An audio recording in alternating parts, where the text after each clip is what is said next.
अच्छा दोस्तों, आपका ना वही लोग फायदा उठाते हैं जिनको आप अपना समझते हो, और वो तब तक आपका फायदा उठाएंगे तब तक आप उनके विपरीत या उनके खिलाफ खड़े नहीं होंगे। मैं ये इसलिए बोल रही हूँ क्योंकि लड़की और लड़के प्यार कर लेते हैं, लेकिन जब शादी की बात आती है तो कहीं दहेज अटक जाता है, कहीं रिश्ते अटक जाते हैं, और कभी परिवार लड़की को एक्सेप्ट नहीं करता है। दोस्तों, आज की जो रियल स्टोरी हम आप लोगों के सामने लेकर आए हैं, उसमें एक लड़का और लड़की काफी दिन से प्यार करते हैं, लेकिन जब प्यार को शादी तक पहुंचाया जाता है तो लड़के वाले मांगते हैं बहुत सारा दहेज। लेकिन लड़की ऐसा करारा जवाब देती है कि समाज में एक मिसाल बनती है और उन लोगों के मुंह पर कालिक पोतती है जो लोग लालची होते हैं और दहेज को मांगते हैं। दोस्तों, ये स्टोरी रियल है और बहुत ही अच्छी स्टोरी है, और जो लोग अपनी जिंदगी में हताश हो चुके हैं, इस स्टोरी से उनको सीख मिलेगी। उन हमारी बेटियों को, बहनों को सीख मिलेगी जो अभी शादी करने वाली हैं या शादी के लिए कोई रिश्ता ढूंढ रही हैं। तो समझ जाना कि पहले अपने आप को काबिल बनाइए, फिर किसी दूसरे से बात कीजिए। नमस्कार दोस्तों, स्वागत करती हूँ आप सभी का। हमारा यूट्यूब चैनल है वैष्णवी चौधरी के नाम से, इसी नाम से हमारा फेसबुक पेज है, आप उसे भी फॉलो कर सकते हैं। आज की स्टोरी शुरू होती है कर्नाटक के बेंगलुरु से, जहां पर एक रूपाली नाम की लड़की रहती है। रूपाली का परिवार है, परिवार में कुल 4 सदस्य हैं, बहन और भाई, माता और पिता। रूपाली का पिता एक शहर में, इनकी 200 गज की जमीन होती है जहां पर एक चाय की ठेली लगाता है। रूपाली के घर के सामने एक लड़का रहता है, जो लड़के का नाम शिवा होता है, और इन दोनों का घर आमने सामने होता है। ये दोनों स्कूल से ही साथ पढ़ते हैं, और साथ पढ़ते पढ़ते अब एक ग्रेजुएशन की पढ़ाई करते हैं, तो वहां पर भी साथ होते हैं, और इन दोनों में प्यार हो जाता है।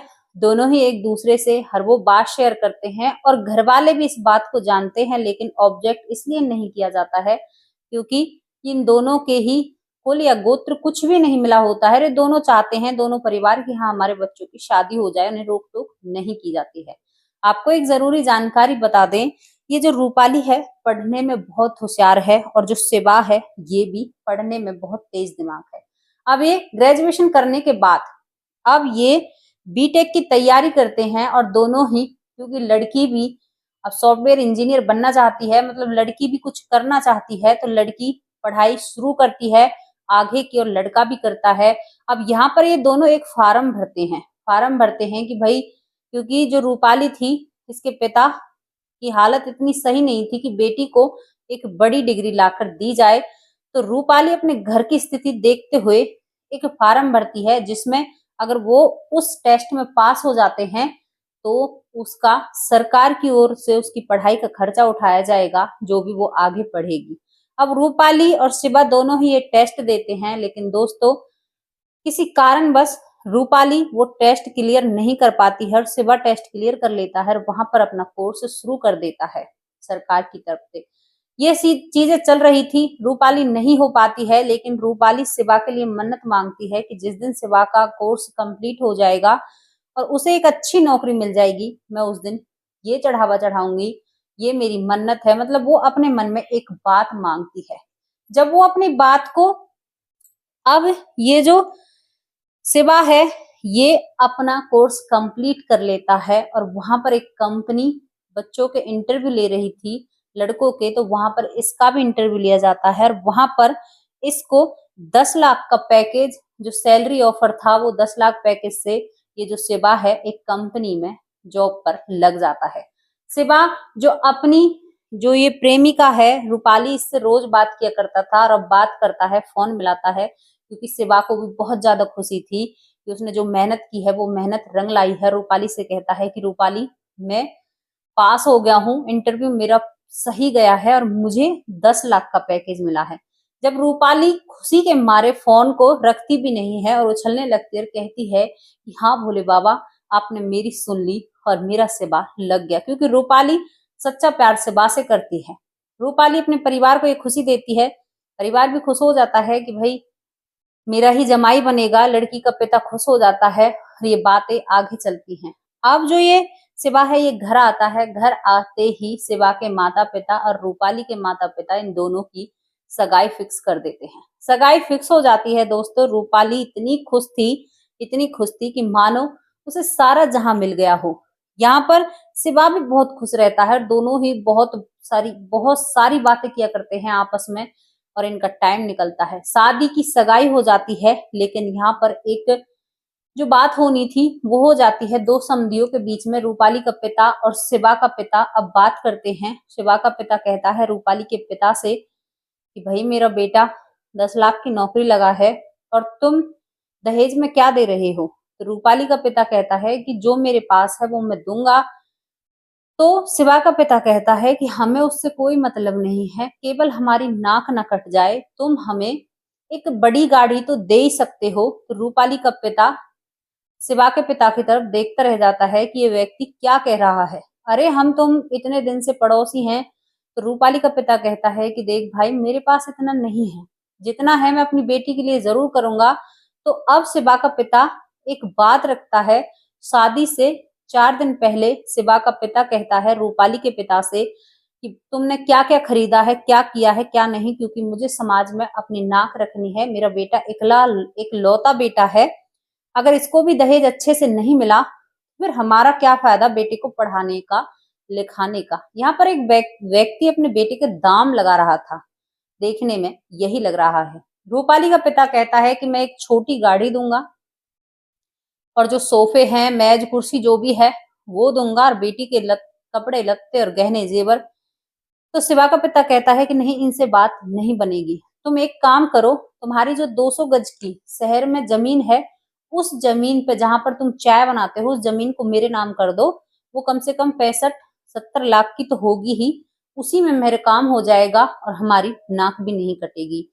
ये सुनकर शब्द रूपाली का पिता अपने घर आता है। किसी से भी कुछ नहीं कहता था, उसे पता था सगाई से ही उस पर दबाव डाला जा रहा है दहेज का। लेकिन अब वो उस जमीन के कागज ढूंढता है अपने घर में। लेकिन रूपाली नोटिस कर रही थी अपने पिता को कि वो काफी दिन से परेशान है और क्यों चुप चुप रहते हैं, खाना भी नहीं खाते।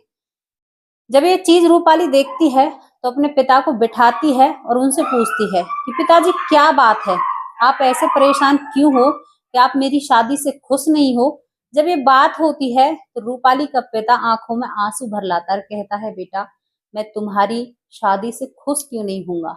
मैं वो किस्मती बाप हूँ, वो किस्मत वाला बाप हूँ जिसकी बेटी की शादी एक अच्छे घर में हो रही है। लेकिन बेटा मुझे लोग अच्छे नहीं लगे क्योंकि उनका बदलाव वो बदल चुके हैं। रूपाली कहती है कि पिताजी मुझे सारी बात बताओ। तो वो बताता है कि बेटी किस तरह से मुझसे दहेज मांगा जा रहा है, गाड़ी मांगी जा रही है, वो नहीं है तो अब ये जगह लेना चाहते हैं। रूपाली जब इन बातों को सुनती है तो रूपाली अपने पिता के आंसू पोंछती है और खड़ी हो जाती है और अपना फोन उठाती है।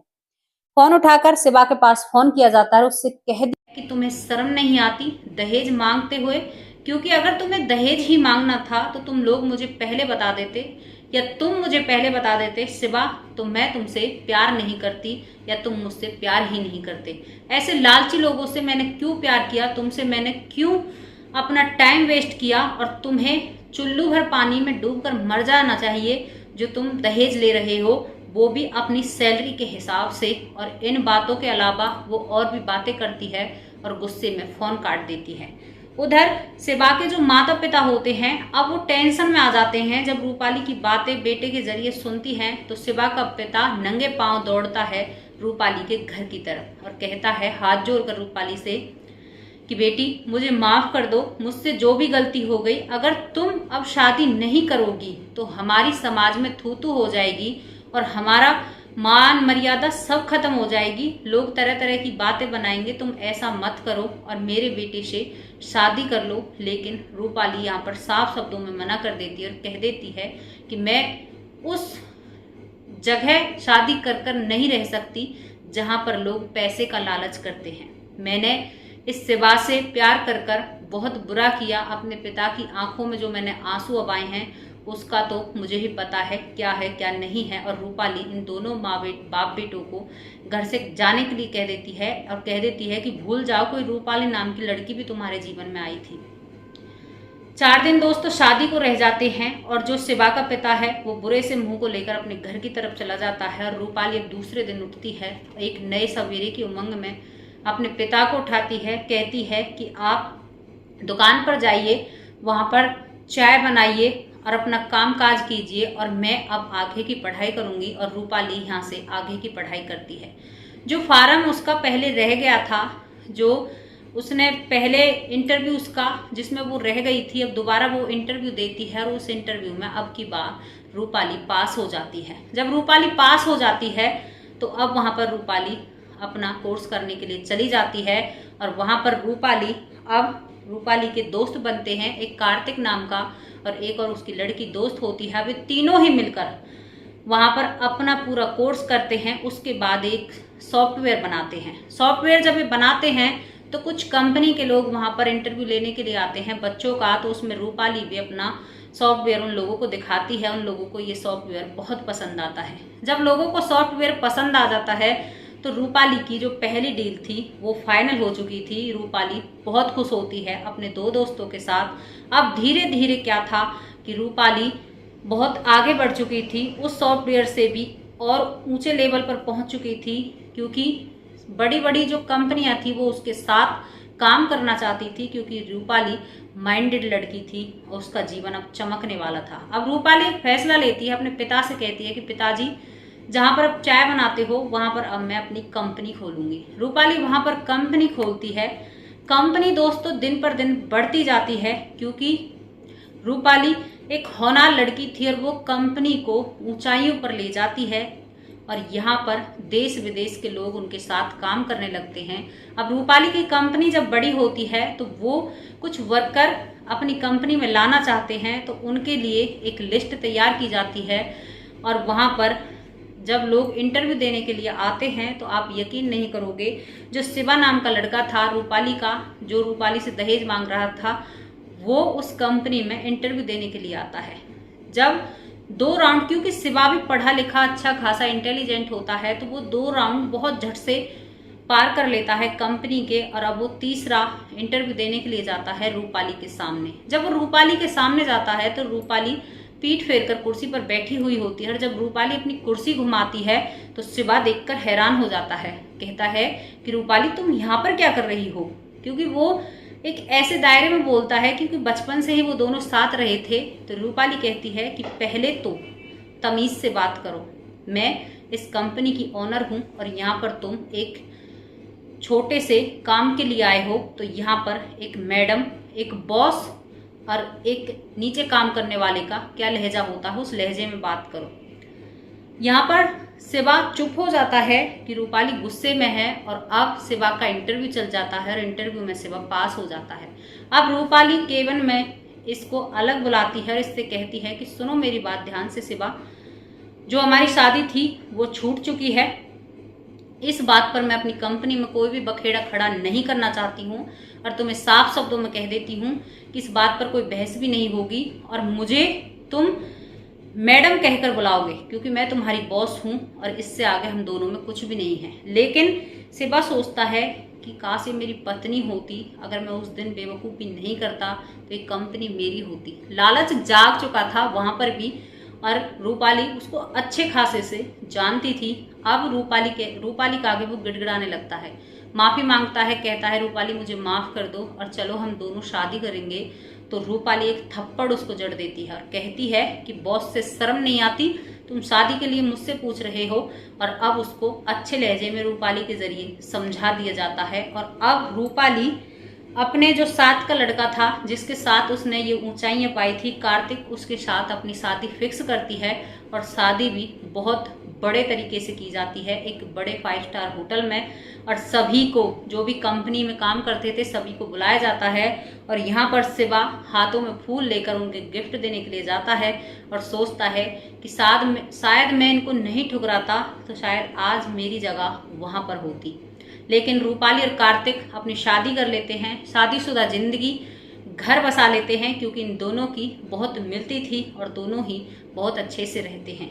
लेकिन जब रूपाली ने इस शिवा को थप्पड़ मारा था तो ये कहती है कि तुम्हारा प्यार जब कहाँ पर गया था, जब तुम्हारे पिता ने दहेज मांगा तुम एक बार भी नहीं बोले थे।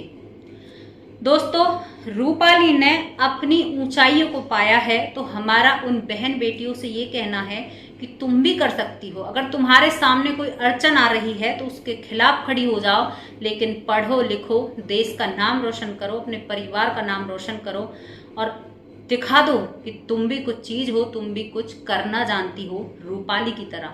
अगर रूपाली शादी कर लेती, ना ही तो वो कंपनी खड़ी करती, ना ही वो नौकरी लगती, और कुछ भी नहीं होता, केवल शिवा कमाता, रूपाली घर में काम किया करती। लेकिन उसके जीवन में बदलाव था, क्योंकि उसका जो निश्चय और उसकी जो धारणा थी वो एक पक्की थी। वो लड़की बहुत ही मेहनती और कमाऊ थी, तो उसने साबित कर दिया कि रूपाली भी कोई चीज है।